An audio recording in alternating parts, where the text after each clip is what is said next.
Buenas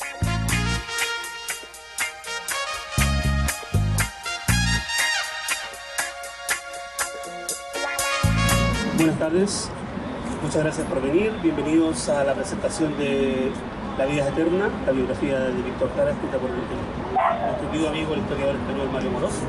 Esta presentación contará con la participación del profesor de Derecho Morizao. Lo pasen bien. Sé que la historia es triste, pero la conocemos y somos fuertes, así que nos gusta la tristeza. Los dejo con Mario. Gracias, buenas tardes por venir. Gracias a Mario y a los amigos de la librería Creo Forestal, a Humberto.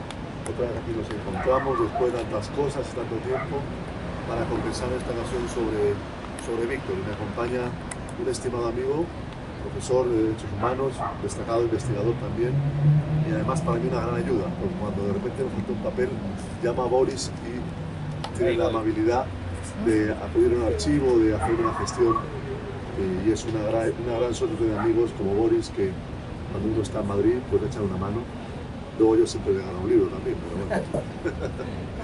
Entonces Boris No, a ti, gracias Mario. Primero darle las gracias a los de la librería Cleo Forestal por esta iniciativa de compartir esta obra. Mario tiene una grandeza que es que no solamente es periodista, sino que también es historiador. Entonces este libro está escrito con una prosa del periodista, muy bien escrito, muy ameno al leerlo, pero con el rigor de un historiador. Entonces eso se agradece, Mario, cómo conjugaste estas dos variables para lograr una obra excelente. Y leyendo el libro, y dado que Víctor Jara estudió para ser director de teatro, te voy a proponer, Mario, que hablemos de Víctor en seis actos, como si fuera una obra de teatro. Entonces la primera etapa es Víctor, justamente el actor-director. Y aquí lo que me llamó la atención cuando Víctor estaba en este barrio, en este mismo barrio, cerca del Bellas Artes, hacia el centro, donde estaba la Escuela de Teatro de la Universidad de Chile, vivía con sus amigos, pero en esta etapa del Víctor Jara, actor-director, me llama profundamente la atención cómo era amigo de sus amigos. O sea, cómo los amigos de él lo apañaban en su precariedad, lo invitaban a cenar a su casa. También el actor Villagra, que lo invitó a vivir al campo un rato en Chillán. Pero esa faceta de Víctor, el amigo de tus amigos, en ese actor, director de teatro. ¿Qué te parece a ti? Gracias, Boris. Bueno, estamos en un lugar importante en la vida de Víctor. Aquí Luis Poirot tomó una fotografía que todos hemos visto muchas veces, que sale Alejandro Sivequín, sale Víctor, sale una chica joven que no me acuerdo ese momento el nombre y otro compañero de la escuela de teatro. ¿No? Es una foto bellísima y Luis Poirot ha contado muchas veces que el banco sigue ahí, en el Parque Forestal, ¿no? Y acá en el año 60 fue cuando Víctor y un poquito antes, cuando Víctor y Joan se tomaron la mano por primera vez. Hay un relato que Joan publicó en el exilio en el año 78 en la revista La Eucaria, Las manos de Víctor, que es bellísimo y cuenta esa noche en el Parque Forestal. Ya se conocían de la escuela de teatro, incluso Joan fue maestra, profesora de Víctor durante un par de cursos en la escuela de teatro, ¿no? Bueno, fue lo que le cambió a Víctor la vida.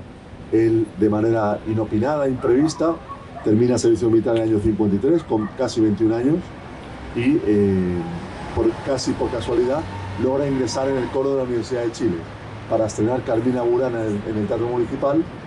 Ahí conoce también la compañía de mimos de Enrique Nuisbander, en la que participa, que le sirve para algo que tenía el innato, que era la capacidad de movimiento.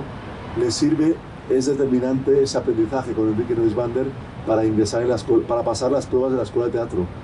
Y ahí se encuentra con grandes nombres de la cultura chilena, como profesores, todos los fundadores del teatro experimental del año 41, Pedro de la Barra, Rodolfo Parada, Bélgica Castro, aquella playa de hombres de teatro y de mujeres de teatro maravillosa. Y Víctor en su curso es compañero nada más y nada menos que Alejandro Sivequín y otros que después hicieron una gran carrera en el mundo del teatro chileno. Y efectivamente, como contaron dos periodistas españoles, cuyo libro cito para el caso de que decía Boris, pues fueron jóvenes muy solidarios con Víctor, que tenía una pequeña beca de la Universidad de Chile, que recibía alimentos de Cáritas, que hacía trabajos extras para tener algún ingreso, que muchas noches, como sabemos, dormía en los camarines del Teatro Antonio Varas porque no tenía donde dormir, que la mamá de Alejandro Sivequín le preparaba bistecs un día a la semana para que comiera carne. Bueno, fueron años de precariedad material, pero también donde él demostró una gran capacidad de trabajo. No veía gran futuro como actor de teatro, consideraba que otros compañeros lo hacían mejor, pero en el año 59, en septiembre, en el Festival de los Alumnos, Alejandro Sivequín escribe una obra parecida a La Felicidad, que Víctor dirige con solo 4 actores y que además se desarrolla solo en un escenario, y esa obra tuvo un gran impacto para ser estrenada por alumnos de la Escuela de Teatro. La pasaron a la programación oficial del Teatro Experimental y es lo que hace que Víctor decida estudiar 3 años más para formarse como director de teatro. Él fue un gran director de teatro en Chile. En el año 65, en el año 62 estrena Ánimas del Día Claro y en el 65 La Remolienda. Y es ese año cuando la prensa especializada le reconoce como el mejor director de teatro de Chile del año, ¿no? Por tanto, tenía ante sí una carrera profesional muy importante en el ámbito teatral. Colabora con el uruguayo Atahualpa del Ciopo cuando viene a Chile en el año 63. Viaja a Londres el año 68 con una beca del British Council para formarse como director de teatro. Está ya prácticamente 5 o 6 meses viendo una gran cantidad de obras de teatro en Londres, conociendo el teatro más vanguardista de la escena británica, pero la historia, la gran política, su compromiso se mete por el medio a partir del año 69 de manera definitiva. Pero en definitiva, Víctor llega un momento en que tiene que decir, bueno, ¿soy ese Víctor dedicado al teatro o voy a ser este Víctor dedicado a la música? Entonces, Mario nos relata muy bien en el libro cómo estas dos almas están presentes en la vida de Víctor y Víctor sabe que tiene que optar. Entonces, justamente te voy a llevar ahora a esta parte del Víctor músico. Y a mí lo que me llamó la atención en el libro es cómo la música de Víctor Jara está unida fuertemente a su compromiso social y político. O sea, el músico es un músico al servicio de la causa política, es un músico al servicio de la causa social. Acto de la Jota, Víctor Jara estaba presente. Acto del Partido Comunista, Víctor estaba ahí con su arte. O sea, el compromiso social político de Víctor estaba representado también en su canto. A partir del año 65-66, prácticamente en cada entrevista que le hacen, y la prensa de la época es una fuente fundamental para la biografía, le preguntan si él iba a poder simultanear la música y el teatro, porque además Víctor, su trabajo estable era profesor en la Escuela de Teatro de la Universidad de Chile, pero además dirigía el cursos de folclore en la academia, en la Casa de la Cultura de Ñuñoa, y hacía otras muchas más cosas, y a partir del año 65-66 empieza a cantar en la Peña de los Parra. Graba también sus primeros discos, y en cada entrevista le van preguntando, ¿usted va a poder seguir simultaneando el teatro y la música? Y dice, bueno, a mí me gustaría ambas, y él explica por qué le gustan ambos trabajos, el teatro y la música. Pero lo determinante es cuando se crea el sello DICAP, Discoteca de Cantar Popular de las Juventudes Comunistas, en el año 68.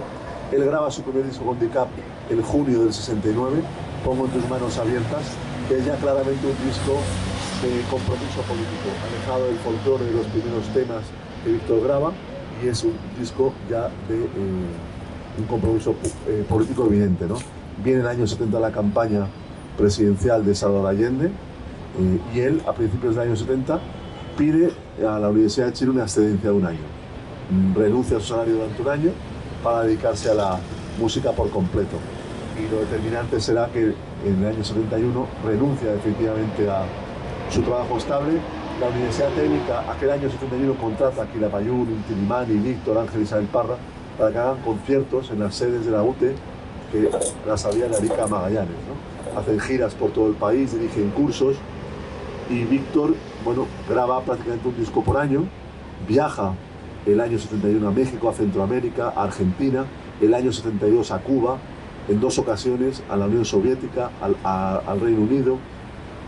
Bueno, su vida es el trabajo en la música, ¿no?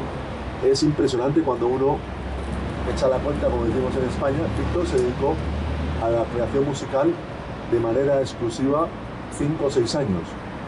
Él aún dirige el año 69 Biel Rock y una obra Antígona para el Teatro de la Universidad Católica, y prácticamente el legado inmenso del terreno de la música que Víctor nos deja fue el resultado de su trabajo durante 4 o 5 años, ¿no? Ahí están los discos y las canciones que todos recordamos. Pero él al final, el año 72, dirige 3 espectáculos de masas en el Estadio Nacional, con motivo del 50º del Partido Comunista, con motivo del Congreso de las Juventudes Comunistas y aquel homenaje a Pablo Neruda cuando regresa a la embajada en Francia. Y son espectáculos donde Víctor dirige la coreografía de centenares de personas que de manera voluntaria participan, y son representaciones que mezclan el folclore, la música, el teatro, y él ve ahí una potencialidad inmensa de crear un teatro masivo. Incluso Joan Jara, su esposa, llega a decir en su libro maravilloso, Víctor, un canto inconcluso, que Víctor en algún momento pensó incluso en renunciar a la música para crear una especie de estructura que permitiera repetir esos escenarios, llevar esos espectáculos de masas por distintos puntos de Chile, ¿no? A él le gustó mucho, se entusiasmó mucho con esa idea que en cierta manera un retorno al teatro. Gracias, Mario. Hay también una etapa de Víctor que es al principio de mucha soledad, que tú lo expresas muy bien en el libro, que él crece solo, es una persona que se va formando solo, que llega a la Universidad de Chile sin ningún pituto, sin ninguna ayuda, pero sin embargo Víctor solo de repente cambia su vida cuando conoce a Joan, cuando se enamora de Joan, pero aquí lo puse en la página 75, hay un momento en que Joan también descubre al Víctor cantante, que Joan no lo conocía porque Joan conocía al Víctor actor, director, pero Joan descubre a ese Víctor cantante. Entonces, esta historia de amor que tú narras en el libro está muy bien lograda, y además cómo Víctor termina ese Víctor solo del principio formando una hermosa familia, así que también te felicito por esa parte. Bueno, ahí las entrevistas que he encontrado a Joan en diferentes momentos de su vida, ella habló en esas entrevistas de cómo conoció a Víctor, cómo fue el miedo que ella tenía, porque ella llega a Chile el año 54-55, casada con un bailarín chileno muy importante, Patricio Wüster, que estaba en Europa con el ballet Jos, en el que ella también trabajaba, y llega a Chile por eso, porque se casa con Patricio Wüster, ¿no? Entonces el matrimonio acaba en abril del año 60, poco antes de que nazca Manuela Wüster, y Joan tenía mucho miedo a iniciar otro tipo de relación sentimental, ¿no? Hasta que al final esa relación se da y duró hasta el fin de los días de Víctor, ¿no? Ha sido muy bonito contar eso, contar cómo Joan hablaba de la importancia que para Víctor tenía primero Manuela, a la que quiso como una hija, y después la llegada de Amanda, el nacimiento de Amanda en octubre del año 64, que fue para Víctor también una inmensa alegría. Una de las cosas más bonitas que he encontrado al respecto y que es neta, novedosa, me enviaron un dossier documental de la Casa de las Américas de La Habana en relación con Víctor Jara, después de estar pidiéndolo durante 6 meses, y en ese dossier documental hay una carta de un cineasta soviético, Roman Karmen, muy importante, que estuvo en Chile el año 71 grabando un documental que está en YouTube, que se llama Un continente en llamas. Él grabó un concepto de Víctor que no sale en ese documental, pero sí sale en Chile, y cuenta en una carta que le mandó a Joan y en un testimonio que dio un periodista soviético, Roman Karmen contó cómo después de grabar ese concierto de Víctor, llegaron a la casa de Víctor y Joan en la calle Piacenza, en Las Condes, y Joan tuvo que impulsar una cena para esos visitantes soviéticos que conversaron con Víctor y vieron a las niñas, ¿no? En abril del año 74, desde Moscú, Roman Karmen le mandó una carta muy bonita a Londres, al exilio, a Joan Jara, recordando ese maravilloso ambiente familiar, hogareño que había conocido aquella noche hacía casi 3 años, ¿no? Bueno, el libro termina también con reflexiones de Amanda Jara, de Manuela Wüster, sobre el recuerdo que Víctor les dejó, ¿no? A partir de ocasiones en las que ya se han hablado en público o entrevistas, evocando aquella ya lejana vida familiar o el recuerdo. Son testimonios muy bonitos de, bueno, una familia, como tantas otras, truncada por la dictadura. También es importante en tu libro el resaltar la vida de Víctor desde la visión política, o sea, es el Víctor militante que adquiere un compromiso político, porque hoy día podemos decir que la mayoría de las personas en Chile no militan en partidos políticos, pero no, en la época de Víctor, Víctor asume un compromiso partidario, un compromiso militante, y siempre está presente, como lo contaba cuando hablaba sobre el canto de Víctor, pero también está presente en la vida política del partido, está presente cuando el partido lo requiere, y justamente la mañana del 11 es esa decisión que Víctor toma de ir a la UTE, porque, bueno, entre comillas, el partido lo llamaba, lo convocaba, la lucha social lo convocaba al presidente, entonces Víctor asume también ese compromiso.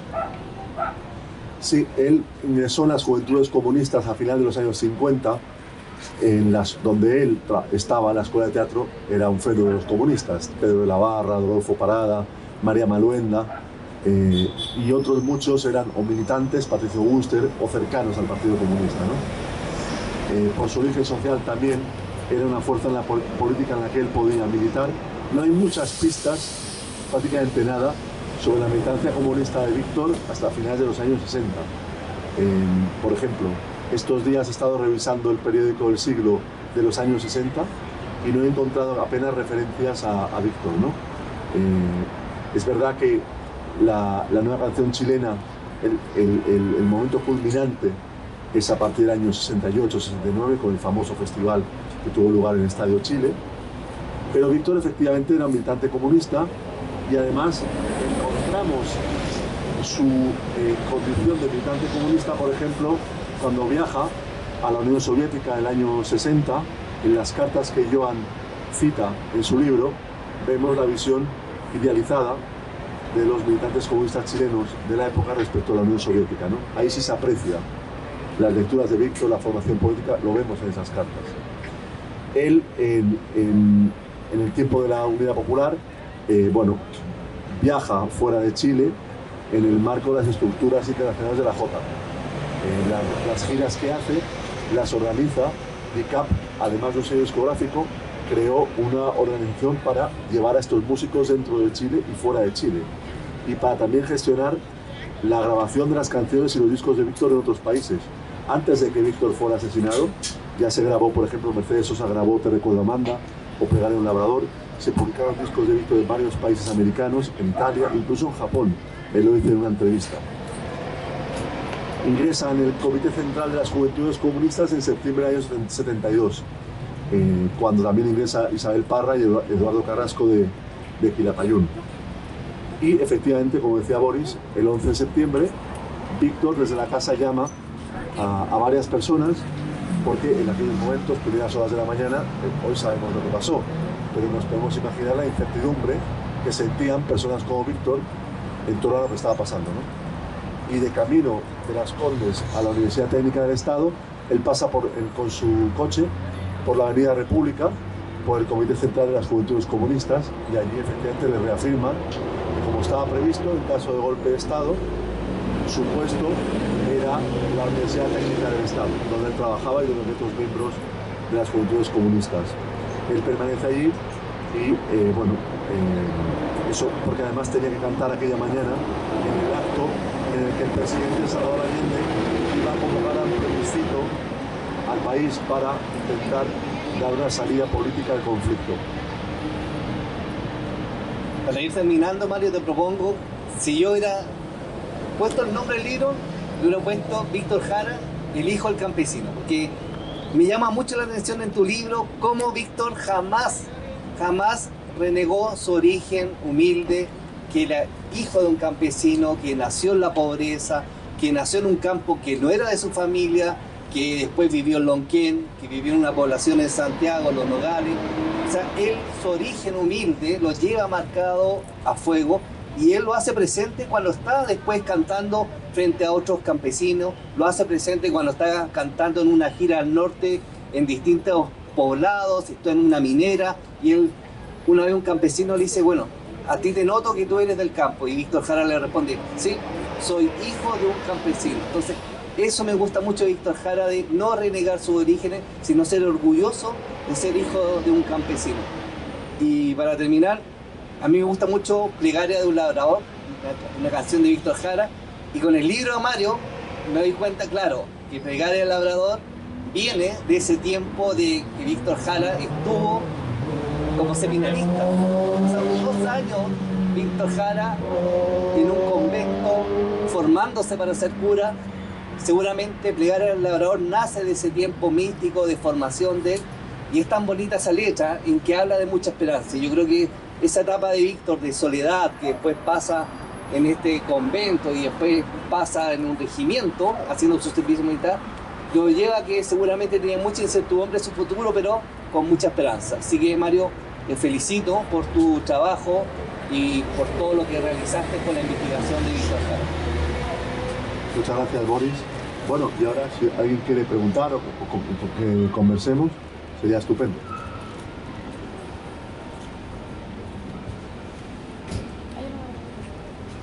Adelante.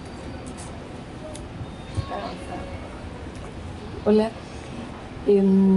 Tenía 2 preguntas en realidad. Una es, con todo ese material, ¿desde dónde se comienza? Porque cuando se recopila tanta información, ¿desde dónde, cómo la estructura, cómo le doy el inicio? Uno podría decir, nace en tal lugar, ¿verdad? Pero, ¿desde dónde comienza? Y la otra pregunta es, con toda esa información que recopilaste, ¿con qué te quedas y qué es lo que fue como más emocionante para ti? Bueno, el libro es una biografía histórica, la primera biografía histórica que escribe Víctor.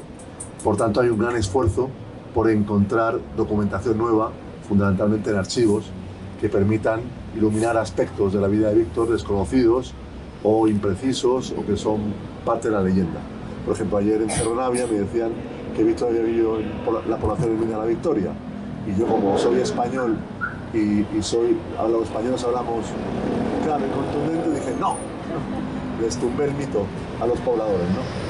Bueno, fíjate que la cosa empieza porque en la ficha de Víctor de la Comisión Rettig aparece el certificado de nacimiento y de función y dicen que nació en Santiago. Empieza desmitificando el nacimiento de Víctor cerca de Chillán, como siempre se había sostenido y como el propio Víctor dijo en alguna ocasión, porque él también dijo nací en Chillán, nací en Santiago. El mismo se contradecía, incluso con el año de nacimiento.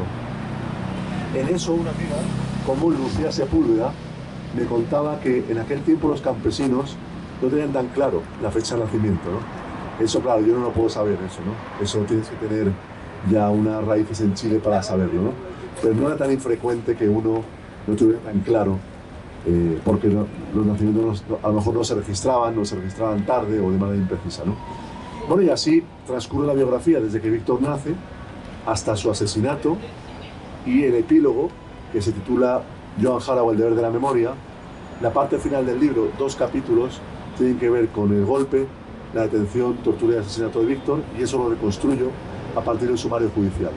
Más de 11.000 páginas del sumario judicial a las que he tenido acceso, de ellas imprimí 2.000, y entonces con esos testimonios, no solo de prisioneros políticos y prisioneras que estaban convictos, sino también de los conscriptos, de militares que estaban en el Estado de Chile, y los propios condenados por la justicia chilena, reconstruyo, yo creo que los últimos días de Víctor con un detalle como hasta ahora no se había hecho, ¿no? Y toda la parte final del epílogo, que habla del trabajo, sobre todo de Joan Jara, hay una gran cantidad de entrevistas de prensa que cito a lo largo de los años, entrevistas muy valiosas de Joan en el exilio, publicadas en España o en Estados Unidos. También cuando ella viene a Chile, que Boris, como habrás visto, la primera entrevista será de la revista Mensaje, revista que Boris y yo admiramos. La revista Los Jesuitas Chilenos es una gran revista. Bueno, y Joan, el trabajo que hizo, ¿no? Entonces, bueno, hay una gran base documental para el libro. Encontré cartas de Víctor inéditas en un archivo de Perú, la documentación de la Casa de las Américas, las fotos que me enviaron de México y el testimonio de una niña entonces, Gabriela Ortiz, sobre Víctor es muy hermoso. Y con todo eso, pues una gran cantidad de referencias de prensa. Bueno, pues creo que preciso, explico, voy a conocer muchas cosas nuevas de la biografía de Víctor, que no olvidemos, solo vivió 40 años, ¿no?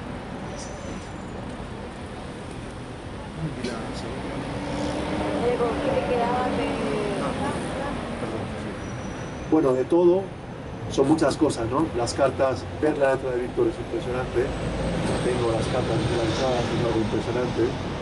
Pero claro, evidentemente, por una parte, me gustó mucho encontrar entrevistas a Víctor, publicadas en Cuba, México y Perú, completamente olvidadas. La entrevista más larga que Víctor concedió en su vida se la dio a un periodista mexicano, Jorge Meléndez, al que logré contactar y me explicó cómo había publicado la entrevista. Es una entrevista extensísima que Víctor da después de las elecciones parlamentarias del año 73. En esas 3 entrevistas y otras encontramos cómo Víctor reflexiona permanentemente sobre su trabajo. Hay una reflexión permanente también sobre los peligros de lo que podrían llamar la fama o el éxito. Él era, como muy bien has dicho Boris, muy consciente de sus orígenes, de sus raíces, de su compromiso, y no quería que esto fuera desvirtuado por la industria discográfica. Y ese peligro él lo advierte en cada entrevista. Esas entrevistas además me han permitido encajar la voz de Víctor en el libro. Muchas veces es el propio Víctor, con las citas que hago de sus entrevistas y declaraciones en la prensa, el que nos explica muchas cosas, ¿no? Evidentemente, toda la parte final fue pues muy difícil de escribir. Me pasé el verano completo en casa leyendo eso, precisando bien. Hablé con Héctor Herrera, el muchacho entonces de 23 años, funcionario del registro civil, que avisa a Joan de que el cuerpo de Víctor está en la morgue, que hay que darle sepultura rápida para que no lo sepulten en formas clandestinas. Pero todo eso fue muy difícil. Difícil por el volumen de la documentación y difícil también por el contenido. Imaginaos que en la causa judicial declararon los choferes que manejaban las camionetas de la morgue recogiendo cadáveres después del golpe.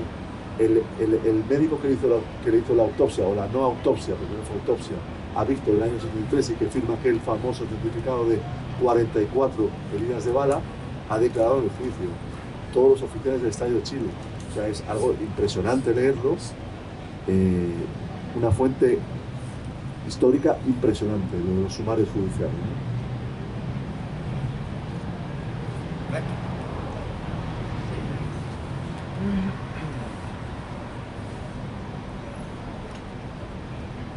Hola, buenas tardes. Mario, muchas gracias por tu trabajo y muchas gracias por estar aquí. Yo creo que siempre es interesante ir viendo cómo el fenómeno del arte, ya sea en cualquier expresión, va rompiendo fronteras y es universal. El trabajo de muchos artistas es universal. Hace mucho tiempo yo conocí a una persona que estuvo haciendo su tesis doctoral, era coreano y vino a Chile porque había conocido a Violeta Parra en Corea. Sí, y conoció la canción Arauco tiene una pena. ¿Qué es lo que te motivó a ti trabajar todo este tiempo en Víctor Jara? Nosotros sabemos que tú has trabajado mucho en la historia de Chile, pero ¿cómo surge esta ventana hacia Víctor? Bueno, mi interés por Chile nace de la figura de Salvador Allende hace muchísimos años. En septiembre vamos a relanzar la biografía de Allende que escribí, reescrita, mejorada, con menos páginas, porque tenía 700 páginas en la edición de 2013.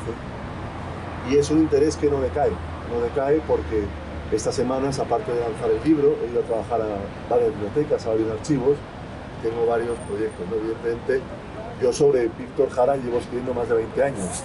Por ejemplo, el año 99 entrevisté a Joan Jara para un periódico en España. El año 2000 publiqué, me enviaron de Radio Nacional de España una entrevista, la entrevista que Víctor dio en Perú a Nicomedes Guzmán, que está en YouTube, me la mandaron en cinta, de cassette, y la reproducimos en España, la mandé al archivo de la Fundación Víctor Jara. Mi gran amigo chileno en Madrid era compañero de Víctor y estuvo con el Estado de Chile. He publicado muchos artículos, ¿no? Por tanto el interés viene de lejos, porque evidentemente para todos Víctor es una figura muy querida, una figura entrañable. Haber leído también el libro de Joan Jara hace mucho tiempo, es un libro que yo recomiendo siempre en España a todas las personas que quieren leer consigo. Leed el libro de Joan Jara, porque es un libro maravilloso que recrea muy bien cómo era aquel Chile de Víctor. Bueno, el libro se lo compuse a la editorial en 2017, después publiqué un par de libros más sobre Chile, o 3, se nos cruzó la pandemia y al final, bueno, qué bueno que haya sido este año para los 50 años del golpe, bueno, y qué bueno la acogida que ha tenido, que está teniendo, espero que siga teniendo y que ayude a conocer mejor a Víctor, ¿no? Yo creo que es hermoso comprobar la cantidad de gente joven a la que me he dedicado el libro, que creo que no me haya pasado con los libros anteriores, ¿no? A los jóvenes, Víctor es una figura que les conmueve, que les convoca. Lo vimos también cuando acá la Víctor, cuando el mal llamado estallido, como Víctor estaba presente.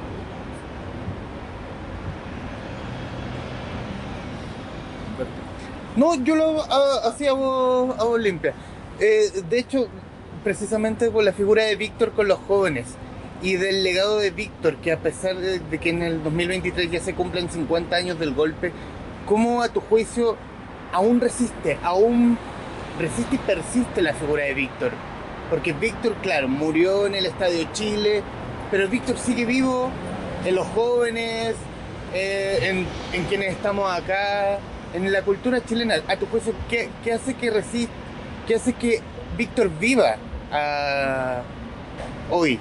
Primero, que sus canciones son maravillosas, porque cuántas veces hemos escuchado Luchín, o Te recuerda banda, ¿no? Y yo creo que cada vez que escuchamos Luchín nos conmueve, ¿no? Son canciones de una belleza,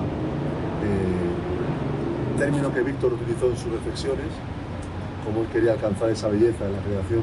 Bueno, él lo logró, dejó un legado, sobre todo evidentemente en el terreno de la música, con canciones que son universales. Te recuerda banda, en España le ha grabado uno de los grandes cantadores flamencos, José Mercé. Es impresionante escucharla cantada por un cantador flamenco como José Mercé. Yo la he escuchado en catalán de Raymond, paisano mío valenciano, canta en catalán, la grabó en el año 74, del Record de Amanda, traduciéndola de manera un poco no exacta, evidentemente, al catalán, y es una canción bellísima, ¿no? Bueno, primero, es una figura viva por sus canciones maravillosas, y luego yo creo también por su testimonio de consecuencia política, ¿no? De ser parte, evidentemente, a él le tocó, fue asesinado. Evidentemente también, después del golpe, sus canciones tienen otra dimensión. Víctor era poco conocido fuera de Chile el 1 de septiembre del año 73. Había viajado a Europa, en Uruguay se habían grabado sus discos, en Argentina, pero evidentemente era conocido por un público pequeño, cercano a la izquierda, o que le gustaban las canciones comprometidas políticamente, las canciones folclóricas. En Europa era un cantante bastante desconocido, ¿no? Pero evidentemente, cuando se conoce su muerte y cuando se teje esa leyenda que recorre el mundo acerca de la exageración sobre su asesinato, pues su figura tiene otra dimensión, ¿no? Y el hecho de que yo Jara recorriera el mundo durante 7 años denunciando lo que pasaba en Chile también ayudó a que Víctor fuera una figura universal. Hoy, felizmente, se le recuerda no por su muerte atroz, sino por su vida y por su legado. Es una figura presente en Chile. En septiembre en Madrid, en Barcelona, se va a replicar por escala el Festival Mil Guitarras por Víctor Jara, ¿no? Va a haber, seguro que en otros muchos países, una gran cantidad de actividades para recordar a Allende, a UP y también a Víctor. Gracias, Mario.